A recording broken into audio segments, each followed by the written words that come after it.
నీకు అంతగా సామాన్లు కనబడుతున్నాయంటే గుళ్ళని చెదగదింగు. ఆంజనేయ స్వామి ఆ గదని ఎక్కడ పెట్టాలో అక్కడ పెడతారు. సీతాదేవి తర్వాత ద్రౌపది ఏ టీషర్ట్లు వేసుకున్నారా రేపులు అయ్యాయి. కేవలం సీతాదేవిని ఎత్తుకెళ్ళినందుకే నా హనుమంతుడు లంకని తగలబెట్టేశాడు. కేవలం ఎత్తుకెళ్ళినందుకు మాత్రమే. నా తల్లి సీతాదేవి మీద నువ్వు తప్పుడు మాటలు అంటే నిన్నేం చేస్తాడో నీవు ఒకే వదిలేస్తున్నా.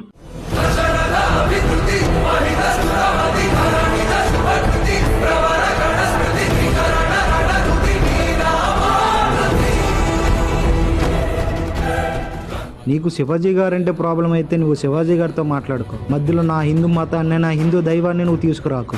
కాలం పుట్టక ముందే పుట్టి కాలం అంతమైన చెక్కు చెదరని ఏకైక శక్తి సనాతనం. శాంతిని కోరితే వేదం, శత్రువు ఎదురుస్తే ఆయుధం. రాముడు అడుగుజాడ, కృష్ణుడు ధర్మనీయడ, శివుడు వీరతాండవం. ఈ